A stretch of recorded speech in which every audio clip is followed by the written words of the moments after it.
I'm going to show you how to create searchable drop-down lists. Let's get started. On my Excel spreadsheet, I have the list of different cake names that I want for my drop-down.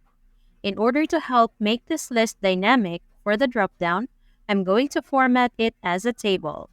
To do so, you can highlight the range within your table, select Ctrl-T on the keyboard, and then click OK. Now I'll highlight the range of items I want for my dropdown. Go to the name box in the top left and enter the name for the range of cake. And click Enter.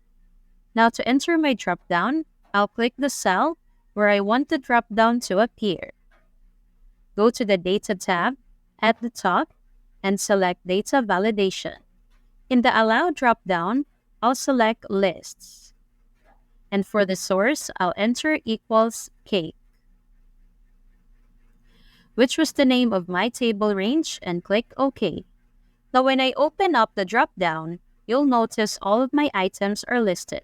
And if I begin typing text into the dropdown cell, you'll notice Excel filters the dropdown list to only contain those items.